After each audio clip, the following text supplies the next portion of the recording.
안심하라 나니 두려워 말라라고 하는 제목을 가지고 하나님의 말씀을 전해드리고자 합니다.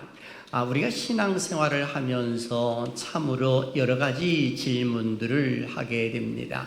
삼위일체란 대체 뭔가? 그리고 교회의 이 기능들은 대체 뭐가 있는가? 그리고 또 삶 속에서 일어나고 있는 여러 가지 일들 가운데서도 궁금한 것이 참으로 많이 있어서 왜 사람들에게는 이런 고난이 오는 것인가 라고 하는 등등 많은 질문을 하는 것을 보게 됩니다. 그러다 보니까 사랑하신 여러분들에게 책 한 권을 소개하고 싶은 책이 하나가 있습니다. 12가지 질문을 모아놓은 책이 있습니다. 모두의 질문이라고 하는 책입니다. J.D. 그리어 목사님의 이런 글이기도 합니다. 두란노 출판사에서 나와 있습니다. 총 12개의 질문과 대답으로 이루어져 있고요. 그 가운데서 저는 8번째 질문에 대해서 상고하려고 합니다. 8번째 질문은 이러합니다. 하나님을 믿어요. 그런데 왜 여전히 불안하죠? 라고 하는 질문입니다. 저자는 여기에 대하여서 이렇게 기록을 합니다.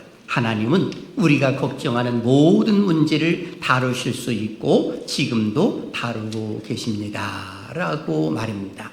그리고 불안한 요소는 왜 불안하냐라고 했을 때에 하나님을 축소하는 데서 바로 불안한 요소가 생긴다라고 이야기를 하고 있습니다. 이 말의 의미는 믿음을 크게 해야 되는데 오히려 믿음을 작게 하더라라고 하는 겁니다. 좀 더 쉽게 이야기하게 되면 우리의 삶 속에 어떤 문제가 펼쳐짐으로 인하여서 불안해하고 두려워하는 요소는 하나님을 크게 볼 수 있는 그 믿음이 있어야 되는데 그렇지를 못하기 때문에 그러하다라고 정의를 내릴 수가 있을 듯합니다. 그렇다면 오늘 우리는 삶 속에서 어떤 문제로 인하여서 불안해하고 있는가라고 하는 것입니다. 오늘 우리는 거기에 대한 해답을 찾아보기를 원하고 있는 것입니다. 오늘 본문에서도 보게 되면 풍랑으로 인하여서 불안에 떨고 있는 제자들, 우리 주님께서는 이들을 외면치 아니하시고 친히 찾아와 주셔서 그들에게 안심을 주시는 것을 보게 됩니다. 마치 우리가 어려움 당하는 그 순간 속에서 주님이 찾아오시듯이 말입니다. 그래서 오늘 본문 27절은 이렇게 기록을 하고 있지요. 같이 한번 읽어볼까요? 시작. 예수께서 즉시 이르시되 안심하라 나니 두려워하지 말라. 아멘. 여기 이 말씀 속에서 우리는 두 단어를 주목해 보아야 합니다. 안심하라 라고 하는 것과 두려워하지 말라 라고 하는 말씀입니다. 그런데 이 말씀 보게 되면 안심하라 라고 했을 때 현재 명령형으로 되어 있고요. 두려워 말라라고 하는 말씀도 현재 명령형으로 되어 있는 것을 보게 됩니다. 원어적인 모습 가운데 그러합니다.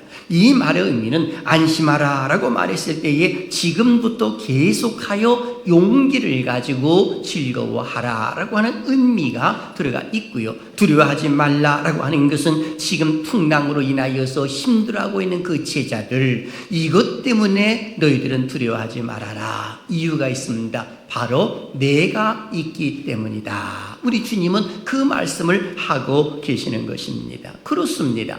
우리 주님이 함께 하시면 어떤 환난과 어려움이 온다 하더라도 큰 문제가 되지를 않습니다. 마치 어린 아가를 한번 보십시오. 그 아가를 이렇게 이 엄마가 아닌 다른 사람이 그 아이를 돌볼 때에 잠깐 동안은 그 아이가 또 평안한 몸을 유지하고 잠도 자고 먹기도 할 수 있을 것입니다. 하지만 엄마가 없다고 하는 것을 확인하는 그 순간서부터 그 아이는 음식 먹는 것부터 시작을 해서 그리고 우유도 안 먹고 막 울어제끼기 시작을 합니다. 왜요? 어머니가 없기 때문에 그렇습니다. 그러다가 엄마가 나타나서 엄마 냄새가 나고 엄마가 자기를 포근하게 안아주게 되면 모든 불안한 요소는 다 사라지는 것처럼 우리 주님께서도 역시 동일한 모습으로 사랑하는 제자들에게 다가오셔서 그리고 그들의 불안한 요소를 다 해소시키시더라라고 하는 것입니다. 저는 이 말씀을 중심으로 해서 세 가지 질문을 통해 말씀을 전해드리고자 합니다. 첫째, 예수님이 함께 하시지 않았을 때의 제자들의 모습은 어떠했을까라고 하는 것입니다. 둘째, 고난을 통해서 주시는 영적인 교훈은 무엇인가? 그리고 셋째, 우리의 남은 인생 살면서 고난 또는 고통 가운데 거하게 되는 것인데 이것을 잘 극복하고 어떻게 우리가 남은 인생을 잘 살 수 있을까에 대해서 말씀을 전해드리고자 합니다. 사실 돌이켜보게 되면 세상에 살고 있는 모든 사람들은 다 고통 중에 거하고 있다고 해도 틀린 말이 아닐 것입니다. 그 이유는 아담과 하와의 원죄로 인하여서 우리에게 고통이 왔기 때문에 그런 것입니다. 남자에게는 땅을 파고 땀을 흘려야만이 소산을 먹게 되어 있고 여자에게서는 해산의 고통이 있다가 그리고 하나님과 영적인 단절이 되어 있음으로 인하여서 갈팡질팡하며 삶을 살다가 그리고 죽음이라고 하는 것으로 마지막 고통을 맞이하게 되는 겁니다. 그래서 죽음도 역시 고통을 우리는 당하면서 죽게 되어 있는 것입니다. 그러나 중요한 것은 죽음 이후의 삶을 생각해 보아야 합니다. 바로 예수님을 믿는 사람들은 천국이요, 믿지 아니한 사람들은 지옥이기 때문에 그런 것입니다. 그래서 우리 하나님께서는 그 인생들이 불쌍하셔서 독생자 예수 그리스도를 이 땅에 보내신 것 아니겠습니까? 그래서 예수님께서는 그야말로 이 땅에 오셔서 신령한 그 모습으로 자기의 신성을 드러내기를 원하시기 위하여서 수많은 표적과 기적을 보여주셨던 것을 보게 됩니다. 예수님이 인간의 몸을 입으시고 이 땅에 오셔서 자기 자신의 메시아성을 드러내시기 위하여 어떤 경우는 초자연적인 역사를 일으키심으로 인하여서 메시아성을 드러내셨고요, 어떤 경우에는 사람을 통해서도 또 일을 이루어가시는 그런 모습 가운데 사람들의 입술의 고백을 통하여서 예수님의 그 신성을 드러내셨던 것을 보게 됩니다. 오늘 바로 본문 전에도 오병이의 기적을 나타내신 모습이 나타나지 않습니까? 보리떡 5개와 물고기 2마리를 가지고 5,000명을 먹이고도 12광주리를 남겨놓으시는 그런 모습이 일어나지 않았겠습니까? 바로 그 순간에 우리 예수님께서는 사랑하는 제자들을 먼저 이 벳세다 강에서 건너편 게네사렛 땅으로 가게 하시고, 그리고 예수님은 무리들을 다 보내시고 그리고 산에 오르셔서 기도하시는 그런 모습이 일어난 것을 보게 됩니다. 그래서 오늘 본문은 이렇게 기록을 합니다. 22절과 23절입니다. 읽어볼까요? 시작. 예수께서 즉시 제자들을 재촉하사 자기가 무리를 보내는 동안에 배를 타고 앞서 건너편으로 가게 하시고 무리를 보내신 후에 기도하러 따로 산에 올라가시니라. 저물매 거기 혼자 계시더니. 아멘. 여기 이 말씀 보게 되면 예수님은 무리를 피해서 산에 오르셨고 그리고 기도하시기 위해서 산에 오르셨습니다. 그리고 사랑하는 제자들은 먼저 다 보냈다고 기록하고 있잖아요. 즉시 제자들을 재촉하사 하면서 그들에게 배를 태워서 그리고 보내는 그런 모습이 일어났던 것입니다. 그렇다면 왜 예수님께서는 제자들을 먼저 배를 타고 보내셨고 무리들을 다 보내시고 예수님은 산에 오르셔서 기도하시는 모습이 있었을까요? 그 이유가 대체 뭐냐라고 하는 겁니다. 그 이유는 당시에 예수님을 정치적인 메시아로서의 사람들이 추앙했기 때문에 그런 겁니다. 그래서 잘못하게 되면 이 구속사적인 그 모습 가운데 예수님의 그 십자가의 구속의 역사, 이걸 이루려고 우리 주님이 오셨는데 이 많은 사람들은 로마 속국이기 때문에 그들이 정치적인 메시아 다윗의 왕권을 갖고 오신 그분이 바로 이분인가 보다라고 생각을 하기 때문에 우리 주님은 무리들을 보내셨고 제자들도 먼저 보내시는 그런 모습이 일어났던 것입니다.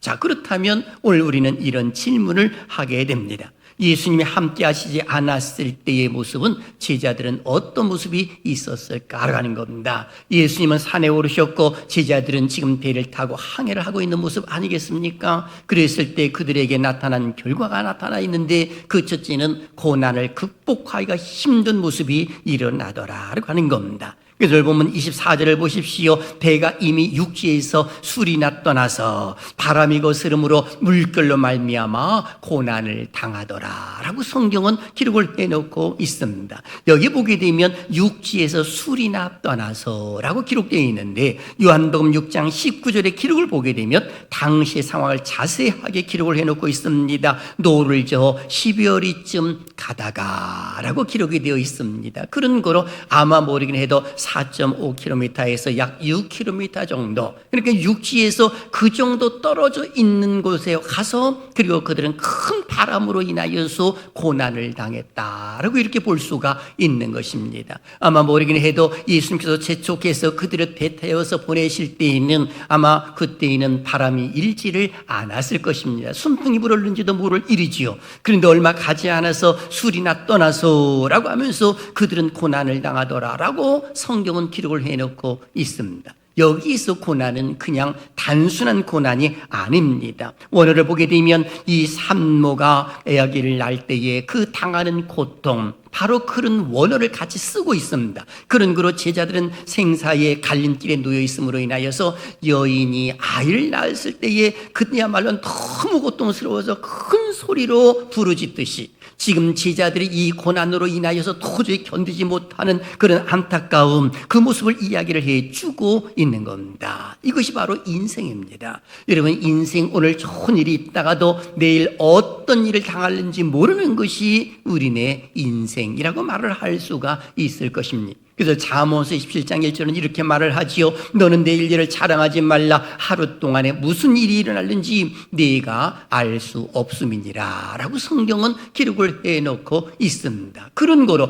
오늘 한날을 선물로 받았다고 한다면 우리는 감사한 모습으로 하나님 앞에 영광의 모습으로 삶을 사는 것이 옳고 하나님께 영광의 예배를 드리는 것이 옳다라고 말할 수가 있는 겁니다. 내일 일을 자랑할 사람이 과연 얼마나 있겠습니까? 그야말로 내일 일은 아무도 모르는 겁니다. 이유는요, 하나님이 막아 놓으셨기 때문에 그런 겁니다. 그리고 두 번째, 우리 주님이 함께 계시지 아니함으로 인하여 나타난 결과가 뭐냐 했을 때에 영적인 분별력을 잃어버리게 되는 겁니다. 주님이 함께 계실 때는 마음의 평안함을 유지할 수 있지만은, 그러나 주님이 떠나 계시면 영적 분별력을 잃게 된다라고 오늘 본문은 기록을 해놓고 있습니다. 고난을 당하고 있는 제자들, 우리 주님께서는 산에서 기도하시다가 이를 왜 며치 아니하시고 주님이 찾아오시지 않았겠습니까? 그때 그들은 예수님을 어떻게 바라보았느냐? 영적인 분별력을 잃어버린 자의 모습이 25절과 26절에 기록되어 있습니다. 읽어볼까요? 시작. 밤 사경에 예수께서 바다 위로 걸어서 제자들에게 오시니 제자들이 그가 바다 위로 걸어오심을 보고 놀라 유령이라 하며 무서워하여 소리 지르거늘. 아멘. 여기 이 말씀 보게 되면 밤 사경이라고 이렇게 기록이 되어 있습니다. 당시에는 그야말로 밤에는 사경으로 나눠져 있었거든요. 제1경은 저녁 6시부터 9시까지, 제2경은 저녁 9시부터 자정까지, 그리고 3경은 자정부터 해서 새벽 3시까지, 그리고 4경은 새벽 3시부터 해서 6시까지를 일컬어 말하는 겁니다. 그런데 오늘 여기 성경 속에 밤 4경이라고 말했을 때에 그야말로 깜깜하다라고 말할 수가 있는 겁니다. 바로 그 순간에 물로 인하여 고난을 당하고 있는 제자들에게 예수님께서는 바다 위로 걸어서 제자들에게 다가오신 겁니다. 바로 그 순간에 예수님이 걸어오심을 보고 제자들이 놀라는 거죠. 유령이구나 하면서 두려워 떠는 그런 모습이 일어났던 것입니다. 어떻게 유령이라고 표현을 할까요? 이것은 바로 영적인 분별력을 잃었기 때문에 그런 것입니다. 좀 더 쉽게 말하게 되면 미신적 사고에 빠져 있는 것이지요. 능력을 행하시는 주님, 우리를 걸어오시는 그 주님을 제대로 바라보지 못하고 유령으로 바라보고 있다고 하는 것은 벌써 영적인 분별력을 잃어버린 제자들의 모습을 보여주고 있는 겁니다.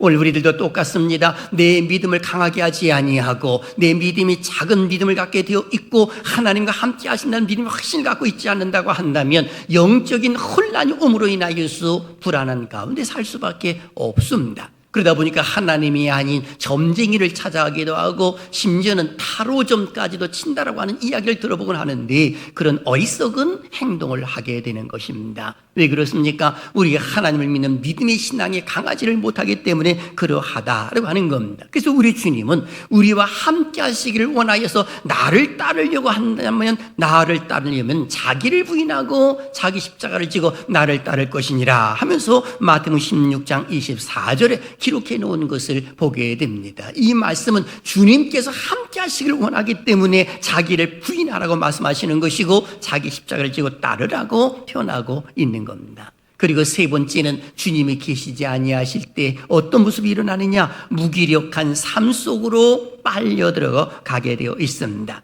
예수님은 제자들에게 어두운 새벽녘에 찾아오셨습니다. 제자들은 유령인 줄 알고 있었습니다마는 예수님은 즉시 말합니다. 안심하라, 나니 두려워 말라 하면서 안심을 주십니다. 그랬더니 제자들 중에 하나 베드로가 말하는 겁니다. 만일 주님이시거든 명하사 물 위로 오라 하소서. 그러니까 나를 물 위로 걸어갈 수 있도록 28절에 명하소서라고 이렇게 기록을 해놓고 있습니다. 그야말로 남들이 경험하지 않는 것을 베드로는 또 경험하기를 원하는 모습이 일어난 것이죠. 그랬을 때 우리 주님은 승낙을 하시죠. 29절과 30절 같이 한번 읽어봅니다. 시작.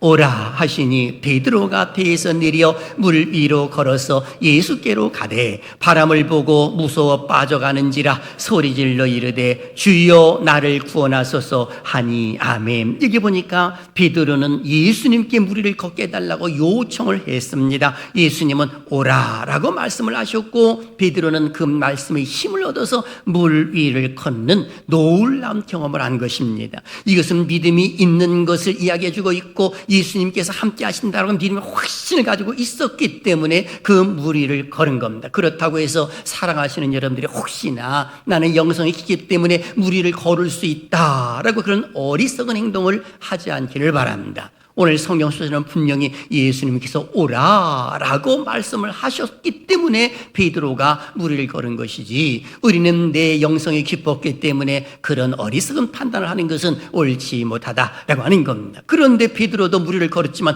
웬걸 바람이 갑자기 막 부니까 바람을 보고 무서워서 빠져가는지라 라고 성경은 기록을 해놓고 있습니다. 환경을 바라봤다는 것이죠. 문제를 바라봤다는 것이죠. 그러니 물속에 빠질 수밖에 없습니다. 순간 주여 나를 구원하소서라고 하면서 외치는 모습이 나옵니다. 그때 우리 주님께서는 손을 내밀며 그를 끌어내시면서 하시는 말씀이 있습니다. 31절 우리의 모습은 아니지만 읽어봅니다. 시작. 예수께서 즉시 손을 내밀어 그를 붙잡으시며 이르시되 믿음이 작은 자여 왜 의심하였느냐 하시고 아멘. 바로 주님께서 손을 탁 내밀어 그를 건져주시면서 믿음이 작은 자여 왜 의심하였느냐. 그러면 물 위를 걸었을 때는 조금도 의심하지 않았다는 겁니다. 그런데 바람을 보는 순간에 의심이 생긴 것이죠. 그래 물속에 빠져들어갔다는 것입니다. 바로 삶 속에서의 잘못된 길로 나가는 것입니다. 그것이 뭡니까? 무기력한 삶 속으로 빨려들어가더라라고 하는 겁니다.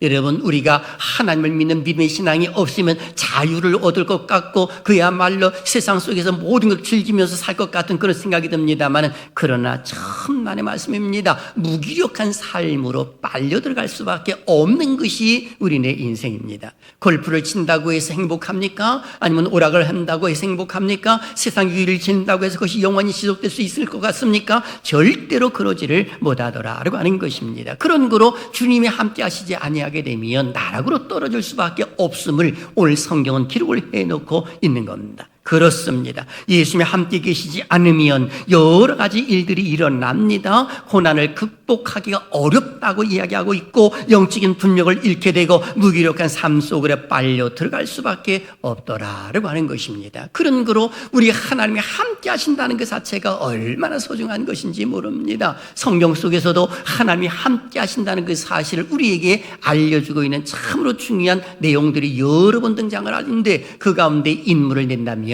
우리는 다윗과 사울 왕의 예를 들 수가 있습니다. 다윗 하게 되면 하나님 마음에 합한 자 아니겠습니까? 하나님 다윗을 통해서 내 뜻을 다 이루겠다라고 말씀하실 정도로, 그 정도로 다윗을 사랑하셨습니다. 그런데 사울 왕은 하나님이 버리셨거든요. 이유가 뭡니까? 선지자를 업신여기고 제사도 자기 마음대로 해버리고 또 하나님의 명령에 불순종하니 하나님이 그런 사울 왕을 있으실 이유가 없는 거죠. 성경은 뭐라고 기록합니까? 사무엘하 3장 1절을 보니까 사울의 집과 다윗의 집 사이에 전쟁이 오래매 다윗은 점점 강하여 가고 사울의 집은 점점 약하여 가니라 라고 기록을 해놓고 있습니다. 다윗은 강하여 갔고 사울의 집은 약하여 갔다는 것입니다. 그 이유가 대체 뭐냐라고 말했을 때에 그 이유를 한마디로 이렇게 정의를 내립니다. 우리의 모습이지요. 사무엘하 5장 10절입니다. 큰 소리를 읽습니다. 시작. 만군의 하나님 여호와께서 함께 계시니 다윗이 점점 강성하여 가니라. 아멘. 여기 다윗이라고 하는 이름을 빼고 이제 우리의 이름을 넣는 겁니다. 자기 이름을 넣고 큰 소리를 씁니다. 시작. 만군의 하나님 여호와께서 함께 계시니 이장현이 점점 강성하여 가니라. 아멘. 이 은혜가 함께 하시기를 주님의 이름으로 축원합니다. 하나님이 함께 하시면 강성해질 줄로 믿습니다. 하나님이 함께 하시면 잘 될 줄로 믿습니다. 이것이 하나님의 약속이고 복이다라고 하는 겁니다. 자, 그렇다면 우린 두 번째 질문으로 자연스럽게 넘어가 봅니다. 고난을 통해 주시는 영적인 교훈이 대체 뭘까라고 하는 것입니다. 바로 그것은 오늘 본문의 해답에 잘 기록되어 있습니다. 우리 인생의 배에 예수님께서 함께 계시느냐 그렇지 아니하느냐라고 하는 것입니다. 왜요? 32절과 33절을 보십시오. 배에 함께 오름에 바람이 그치는지라 배에 있는 사람들이 예수께 절하며 이르되 진실로 하나님의 아들이로소이다 하더라. 성경은 기록이 되어 있습니다. 이 말씀을 보게 되면 휘몰아치는 거센 바람과 높은 물결로 인하여 요동치는 제자들의 배에 예수님이 승선하신 겁니다. 오르셨다는 겁니다. 그런데 놀랍게도 바람이 그치는지라 라고 성경은 기록을 해놓고 있습니다. 사랑하신 여러분, 내 심리적으로 내 가정적으로 우리의 삶 속에 힘들고 어려운 그런 바람이 일고 있는 문제가 있다고 한다면 오늘 이 한 시간 주님께서 승선하심으로 인하여서 잔잔해지는 은혜가 있기를 주님의 이름으로 축원합니다. 해결될 줄로 믿습니다. 이게 주님이 함께 하시니까 모든 것들이 다 그쳤다라고 말하고 사람들이 절을 하며 이는 진실로 하나님의 아들이었다라고 고백을 하는 그런 모습들이 일어나는 겁니다. 여기 중요한 영적인 교훈이 있습니다. 우리 인생에 있어서 가장 중요한 것이 무엇이며 무엇이 우리의 인생의 항해를 순탄하게 할 것인가라고 하는 것에 대한 해답이 들어가 있는 것이거든요. 바로 그것은 예수는 믿느냐 믿지 아니하느냐, 우리 주님께서 함께 하시냐 그렇지 아니하느냐라고 하는 것을 알려주고 있는 겁니다. 그래서 사랑하시는 제자들을 먼저 보내신 이유 중에 하나도 바로 예수님이 함께 계신 것과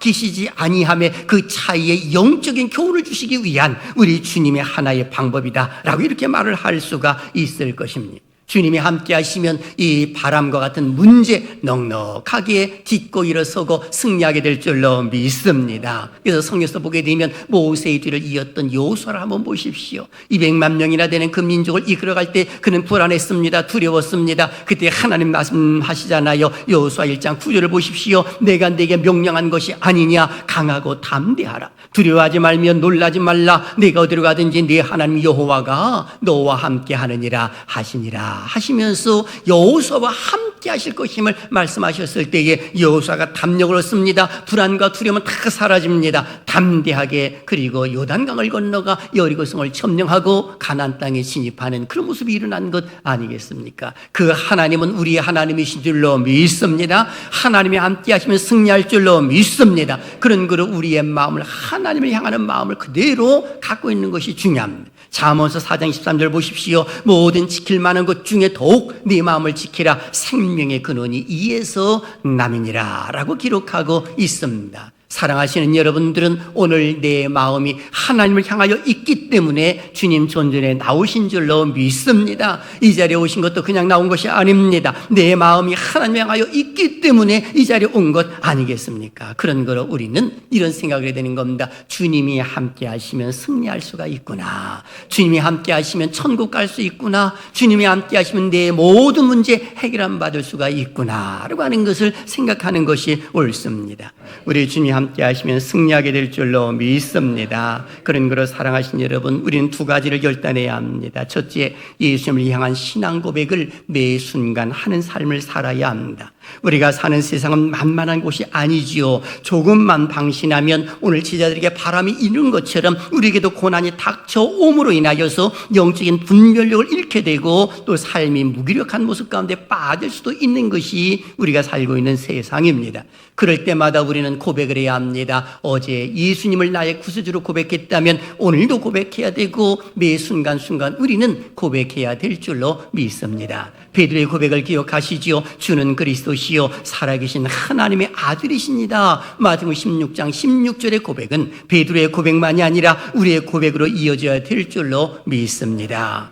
로마서 10장 10절을 기억하십시오. 큰 소리 읽어볼까요? 시작. 사람이 마음으로 믿어 의에 이르고 입으로 신하여 구원에 이르느니라. 아멘. 바로 마음으로 믿어 의에 이르고 입으로 신하여 선포한다는 이야기를 말해주고 있는 겁니다. 그런 걸 선포할 때도 안 된다라고 말하지 말고 하나님의 은혜로 잘 될 것이라고 선포하십시오. 병든 자는 하나님의 은혜로 치료받을 것이라고 선포하십시오. 문제가 있는 사람들은 하나님의 은혜로 해결될 것이라고 선포하십시오. 우리가 하나님 해결해 주실 줄로 믿습니다. 두 번째, 성도에게 고난은 하나님의 역사를 체험할 기회임을 잊지 말아야 합니다. 오늘 성경 속에서도 24절 이하에 주님의 제자들이 육지에서 술이나 떠나 있을 때 큰 폭풍으로 인하여서 고난을 당했다라고 말하고 있는 것 아니겠습니까? 그런데요, 하나님은 자연도 다스리신 하나님인 것을 우리가 안다면 큰 문제가 될 수가 없는 겁니다. 우리가 살다 보게 되면 문제 있을 수 있는 것 아니겠습니까? 그럴 때 어떻게 되느냐? 야고보서 5장 13절과 14절을 우리는 기억을 해야 합니다. 한번 읽어볼까요? 시작. 너희 중에 고난당하는 자가 있느냐? 그는 기도할 것이요. 즐거워하는 자가 있느냐? 그는 찬송할지니라. 너희 중에 병든 자가 있느냐? 그는 교회의 장로들을 청할 것이요. 그들은 주의 이름으로 기름을 바르며 그를 위하여 기도할지니라. 아멘. 여기 이 말씀 보게 되면 세 가지의 종류가 나옵니다. 세 종류의 사람이 나오는데 첫째는 고난을 당하는 자, 두 번째는 즐거워하는 자, 세 번째는 병든 자라고 기록이 되어 있습니다. 이 세상에 살고 있는 모든 사람들은 여기에 다 포함되어 있다는 겁니다. 그런 거로 고난당하는 자는 무엇을 해야 되느냐? 하나님께 기도하라고 말씀하고 있습니다. 즐거워하는 자는 뭐 해야 되느냐? 찬송 부르라는 거지요. 병든 자는 무엇을 해야 되느냐? 장로들을 청하여, 즉 지도자들을 청하여 기도를 받고 그리고 기름을 바르며 그를 위하여 기도할지니라. 기름을 바르라고 하는 것은 약을 쓰라는 것입니다. 병원에 가서 치료를 받으라는 이야기인 것입니다. 기도하면서 치료받을 것을 알려주고 있는 겁니다. 그런 거로 고난당하는 그 순간 속에서 우리는 가만히 있지 말고 하나님께 부르짖어 기도해야 될 줄로 믿습니다. 그 하나님은요 절대로 외면하신 분이 아니에요. 택한 백성들을 하나님 항상 붙드시는 그런 모습이 일어나는 겁니다. 이번에 우리 교육자 수양회가 있어서 어느 목사님 이렇게 만났는데 예전에 그 목사님과 했던 이야기가 생각이 나서 여러분들에게 소개 한번 올려보겠습니다. 예전에 그 목사님이 이런 말씀을 하시더라고요. 엘리베이터를 같이 타고 내려가는 도중에 그분이 하셨던 말씀입니다. 자기 교회에서 있었던 이야기입니다. 엘리베이터에서 초등학교 4학년 학생을 만났다는 겁니다. 그리고 이제 신방을 마치고 돌아가는데 그 아이를 만났는데 너 몇 학년이니? 그랬더니 초등학교 4학년입니다. 그래서 목사님 생각에는 전도할 마음이 생겨가지고 이 아이를 전도해봐야지 해서 이 신방전 몇 명이 있는데 그리고 물었답니다. 너는 교회 다니니? 그랬더니 예, 교회 다닙니다. 이렇게 말하더라는 게, 아, 그래? 그럼 어느 교회 다니니? 그랬더니 저요? 사랑스러운 교회 다니는데요. 그런데요, 아저씨는 누구세요? 이렇게 묻더라는 거예요. 자기 교회 교인이고 자기가 이 교회 교장으로 있는데 그 초등학교 4학년 학생이 자기를 모르더라는 겁니다. 그래서 순간 충격을 받아가지고 그때서부터 자기는 생각을 달리했대요. 그래서 21일 특별 새벽 기도라든지 어떤 특별 기도 하게 되면 어린 아이들부터 시작을 해서 전부 교회에 참석을 해가지고 그리고 신앙생활을 잘하도록 이끄는 그런 모습이 지금까지 이어져 오고 있다고 하는 그런 이야기였습니다. 그리고 대신방하기 전에 그 아이들 가정이 있다고 한다면 부교육자들이 먼저 다 신방을 하도록 만드는 그런 모습이 있다고 하는 것을 이 짧은 시간입니다만은 함께 엘리베이터 타고 걸어가면서 이야기를 하는 그런 모습이 있었습니다. 그것이 떠오르더라고요.